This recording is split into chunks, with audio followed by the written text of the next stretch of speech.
This is Norman Kissinger from Redeeming the Time Brothers Ministries, and I want to come to you with probably the second to last in our series on victorious Christians you should know, and from a book that I have that's out of print, but you can still get it online by Warren Wiersbe. You can find it on eBay and some other places. So if you can get a hold of a copy, or you're haunting around a bookstore sometime, which I like to do when I get a chance, you can find a copy of this work.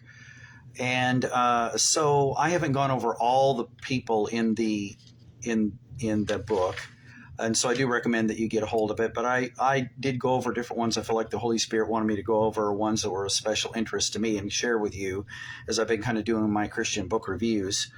And so the next person is a missionary named Amy Carmichael. Amy Carmichael was born in 1867 and died in 1948. Some interesting facts about Amy Carmichael is she spent 60 years on the mission field, a very short time in Japan and China, but then eventually ended up and spent her entire ministry in India. She was quite unique among missionaries. She was almost arrested for kidnapping, went to prison for 7 years almost for kidnapping. That just about happened to her.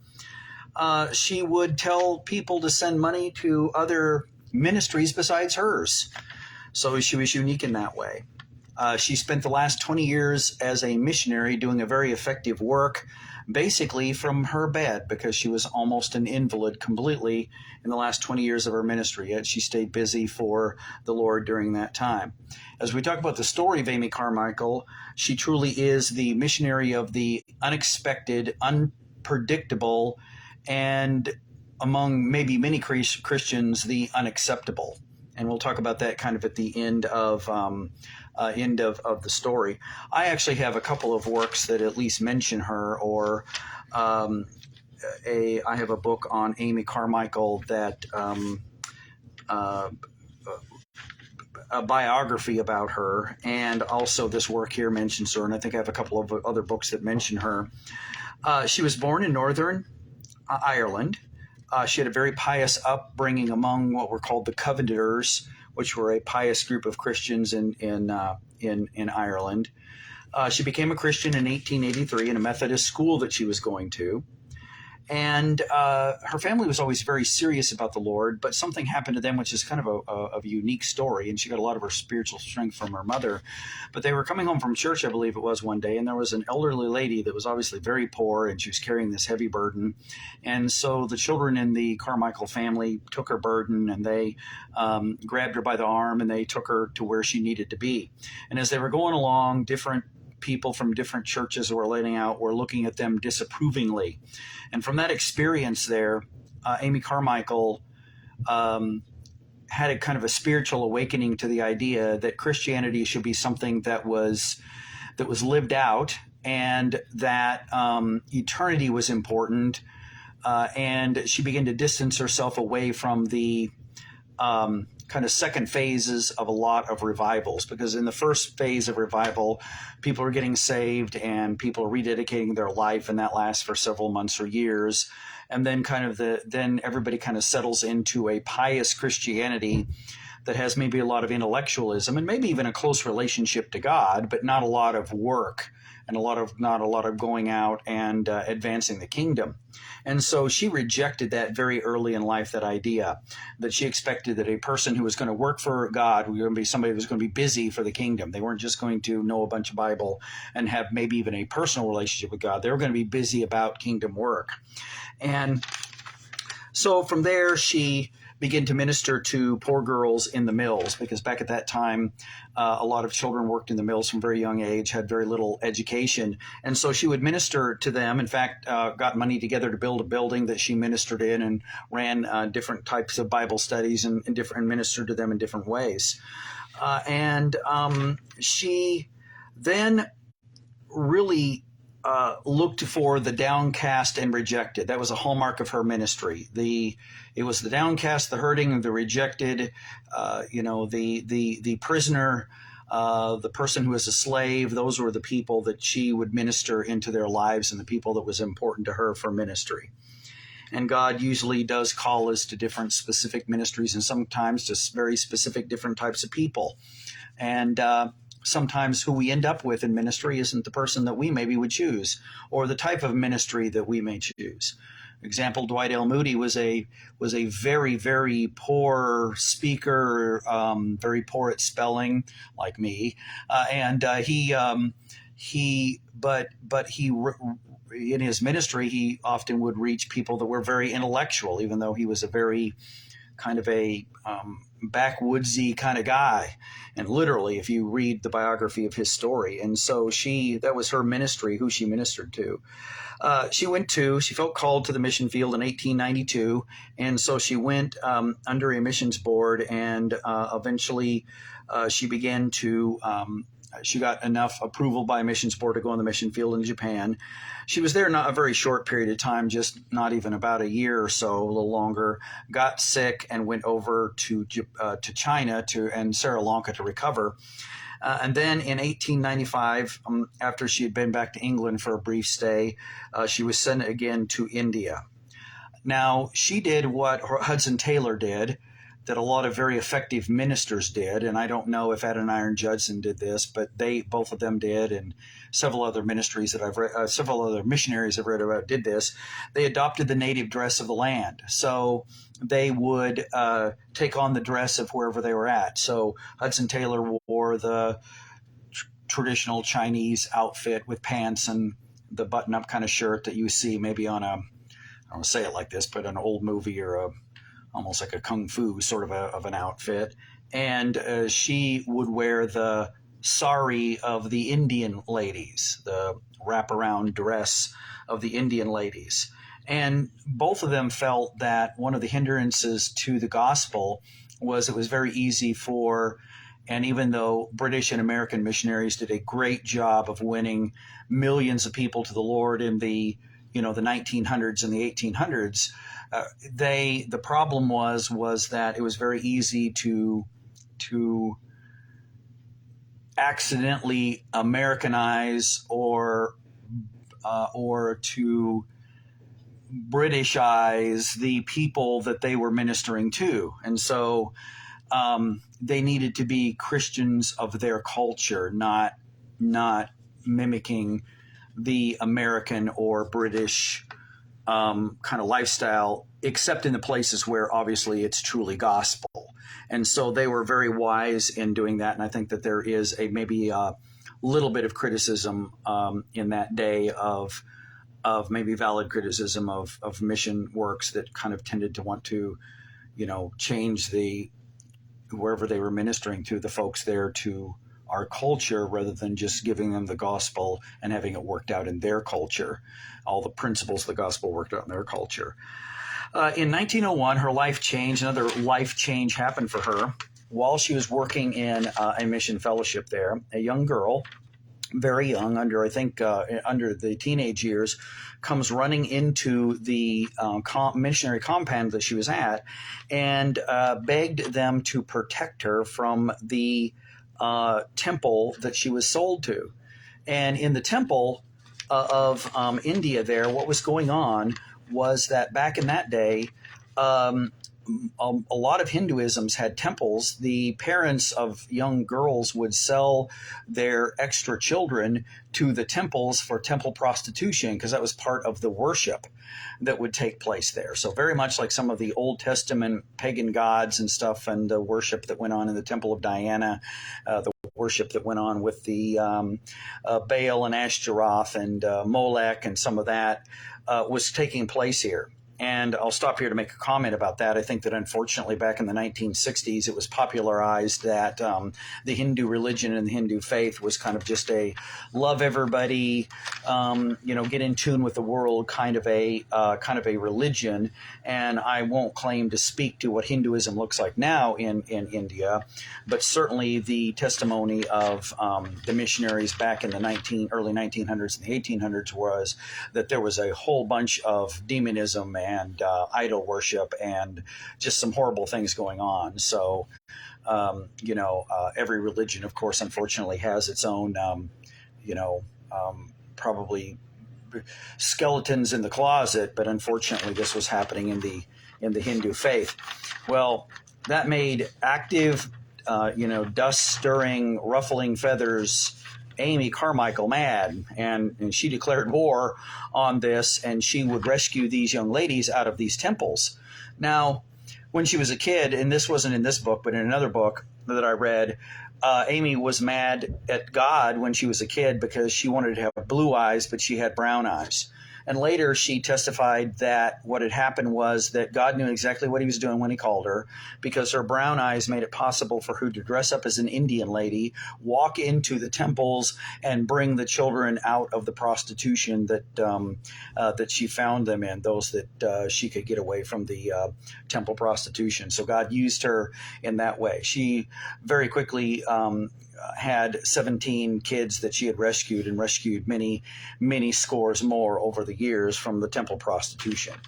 She was called Amma, A-M-M-A, I don't know how they pronounce that in Hindu. She said some very interesting things. She had 60 years of ministry where she ministered, preached the gospel. She said, guard your gate. And by that, she meant that you needed to be careful about working around the wrong people who had wrong reasons for being in the ministry. So actually, if you went to work at her ministry, she started her own ministry and her own fellowship, actually. But if you went to work for her, you got paid nothing. If you're there because you felt like God called you there. You get food, you get clothes as the ministry provided it. Or if you had money coming in from other sources, you did, but she paid you nothing. And she did that because she wanted people to be there for the right reasons. She could have got thousands of Indians to convert to Christianity and then not, only be there in name only and not really be dedicated to the work. So she was very careful, and she would send people away if she didn't think that they believed in her vision or they were not working the way she wanted them to do. She ran it with, and the other work that I read about her, she ran it kind of with an iron hand. And I think that there is a certain amount, of course, there always has to be wisdom in that, and there's a lot of different kind of church structures. But I do agree that with the idea that if God gives you a ministry, you do have to be very prayerful and careful, and you got to make sure that you're following the Lord. But people will come in and try to put their 2 cents in or try to put their agenda into what you're doing. And so we always got to guard on that we're being obedient to the Lord and not following what people want us to do. Now, maybe she went overboard. I wouldn't speak to that to know, but at least I do agree with her that if she's going to sacrifice her life and God had called her to that work, anybody that comes and joins her needs to really be on board with what she's doing, and there needs to be unity. Demonism at that time, as I mentioned before, was rampant in India. I mean, Hindu, again, is kind of represented as some sort of just this wonderful sort of a calm, peaceful sort of religion. And the reality is if that's true today, that certainly was not true back then. There was a lot of very horrible demonic stuff that was going on and that was taking place. And so the church in India was certainly right in the thick of all that. Over the years, she was an avid reader of all Christian works, even stuff that would be maybe controversial today, Christian mysticism. She read Greek philosophy. She was an avid reader of a bunch of stuff, but she was definitely an avid reader of Christian works. In 1931, she fell, and it mostly confined her to bed for the rest of her life. She had already written several works, but during those last 20 or so years of her life, she wrote 13 books during that time and still continued to run the ministry pretty much from her in her invalid state. And she started what's called the Dohnavur Fellowship, and that is spelled Dohnavur, and I think it has a Indian meaning to that. But the Dohnavur Fellowship, and it's still going on today in India, actually. She wrote 35 books in total and spent 60 years on the mission field before she passed away. Now, Amy Carmichael is, again, another one of my more famous, one of my more personally, missionaries that I enjoy reading about. Some distinctives and takeaway. She trusted God hour by hour, like a lot of people like Hudson Taylor and George Mueller that we've talked about. Hour by hour, she trusted the Lord and what the Lord wanted her to do. Okay. And pretty much anybody that's going to work in the ministry, even if they're not trusting the Lord financially hour for hour, you're trusting the Lord in everything else, hour for hour, minute for minute. Somebody asked me to pray for them today, a relative. And I simply said, I was going to pray for you. I'll stop and pray for you right now because somebody suggested that. And I've been trying to follow that anytime somebody asks me to pray, even if I pray a lot of times in bed or on my own private devotions, I did stop right then and prayed, but I wrote back to them in text and said, yeah, I'm praying all the time. Now I pray just about before I get a drink of water to make sure it's the right thing to do because there's so much pressures in life and stuff that we all need prayer. But she very much lived that hour to hour and day to day kind of living. And a lot of the great missionaries were that way and the great, workers of God. God kind of demands of us, and we can kind of intellectualize this, and it's hard to deal with sometimes. But truly, whether you got a lot of money in the bank or whether you got no money in the bank or whether if you're ministering for him, whether whether or not you're going to get your head chopped off the next day in your Christian work or whatever, God says very specifically that kingdom work is day-to-day work. So she certainly was right in line with a lot of the other great men and women of God. Number two, and this is a phrase that a wonderful guy that helps run a local boys' home that just is just great at working with the boys. But basically, a lot of us Christians and a lot of adults could follow this advice. But basically, his statement is, I wrote it down his way. He says, stay in your own lane. He says to the boys there, stay in your own business, stay in your own lane. Don't get off onto what everybody else is doing and get involved in other people's business. And these young boys at this boys' home, they get into all kinds of drama. So he says, stay in your own lane. Well, I thought that was a good phrase as I was reading and reviewing her life, that's how Amy Carmichael was. She stayed in her own lane in this sense. Amy Carmichael ran the ministry the way that she felt like God wanted her to run the ministry. And in dress and finances, in how she would allow finances to come in and all of those things, who she allowed to be there, who she booted and sent on their way. But Amy Carmichael didn't go around criticizing other ministries. It was her ministry and her job, and she did it faithfully as a servant the way she felt like God wanted her to do, and she did not let anybody else get in the way. She didn't let anybody else get in the way of her stuff, but she didn't go out and criticize other people if they did it a different way, because they were Christ's servants and she was Christ's servant, but she wasn't their servant or their master, so she didn't get involved in that. She very much stayed in her own lane. I kind of appreciated that. People who it's rare to find that person, I think, that is so mature that, a lot of people would be kind of busy running their own work. And today people would be very immature because it'd be very dictatorial and then run around criticizing everybody else or trying to run everybody else's work. But she, I think, understood some principles of authority in a way that was a positive and good thing. Now, the next thing, I wrote it down my way because I just love this here. But the closer to Amy Carmichael, the closer you were to God, the more you did for God. Okay. Christian closeness to God was tied up with how busy you were for the Lord and what kind of sacrifices you were making. And I love that. I think that's a great thing. I think even still here in the United States, there's still way too many of us that were too busy sitting on our blessed assurance and letting the world go to hell, as old time preachers used to say. And so you need to be up busy. If you're close to the Lord, you're up doing something for the Lord. Now, she did also warn about her followers and stuff about the idea of being so busy doing stuff for God that your personal life with the Lord suffers. Your ministry with God suffers because you're ministering to other people. But it was a clear thing that if you were close to the Lord, you were being busy doing something for him. And she made no bones about that. She had no patience with people, or at least no tolerance with the idea of a kind of a dead, lazy Christianity. And the last one is this one, and this is a good one here, but something that all of the people that we've talked about probably did this in some way because they were so dedicated to the Lord, they were going to step on some toes.